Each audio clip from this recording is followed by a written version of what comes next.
I'm going to be referring to the article Geropsychology Practice, One Psychologist's Experience in Long-Term Care by Burns. In this article, the author writes about her 3.5-year experience as a psychologist working with a clinically diverse cohort in a small state-financed nursing home in Hawaii. The article gives you a real sense of the eclectic nature of therapy with the elderly. I would like to talk to you about reminiscing as a powerful intervention for elderly clients. And this lecture is taken in part from the Reminiscing Manual version 1 published by the Benevolent Society 2005. Reminiscing encourages older people to become actively involved in reliving and sharing their past with others. Although reminiscence involves recalling past events, it requires the elderly patient to communicate and interact with a listener in the present. Reminiscing gives a sense of relatedness in the present moment and a connectedness with the past. It is really about personal experiences and not about chronological or historical accuracy. When we reminisce, we don't recall random events in a cold, factual way. We relive the experiences in a way that is vivid and engaging. Reminiscence is aimed at improving self-esteem and expressing individual identity. This technique can be useful when working with people with early dementia, as these patients can sometimes only give you a small piece of themselves, like a tiny thread. But a tiny thread can strengthen into a lifeline. And you should know, as a depth psychology therapist, the threads of your patients will weave themselves into your life and change you. Reminiscence groups can be run with older patients with a range of competencies. I want to talk a bit about groups. Now, in groups, objects from the past can be passed around and held by each group member as they talk about memories associated with that object. The ability to hold something from the past can stimulate multiple sensory memories. You can search the word antique on eBay for ideas for building a kit of reminiscing objects. Old advertisements, an antique watch, antique toys and games, old Ramones and Duran Duran memorabilia are good too. Interaction with objects from the past stimulates responses and provides a focus for deeply embedded memories. As you know, memories are triggered by a variety of different senses, so people will respond to objects differently. The person's ability to derive pleasure from the use of even some of the 5 senses is important.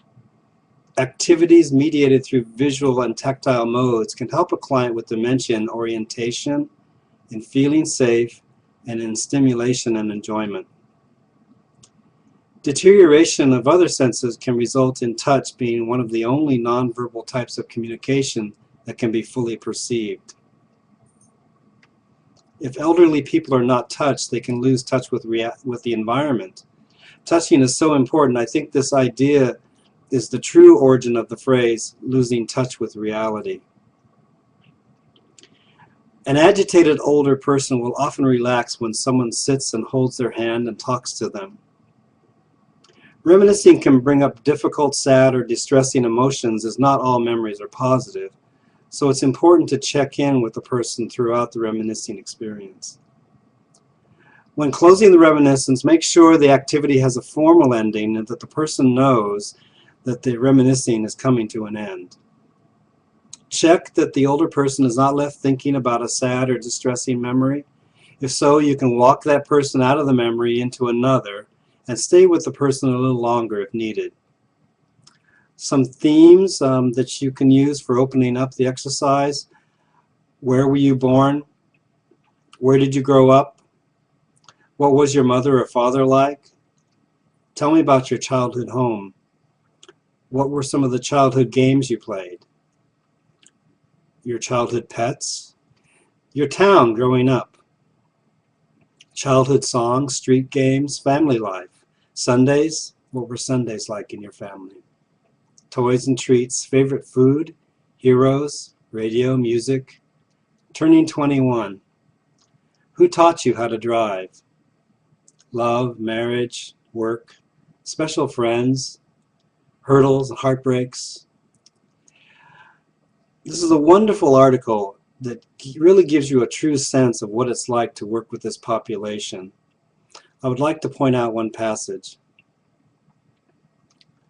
The qualities viewed as important for any psychologist working in a skilled nursing home, like Maluhia, include a nurturing, supportive manner, humility, genuineness, warmth, personal honesty, being who you are, honest empathy, flexibility or the ability to roll with the punches, respectfulness, responsiveness, a sense of spirituality or meaningfulness, integrity, collegiality, appreciation and acceptance of wide differences in personality, a non-judgmental attitude, and the ability to feel and demonstrate unconditional positive regard.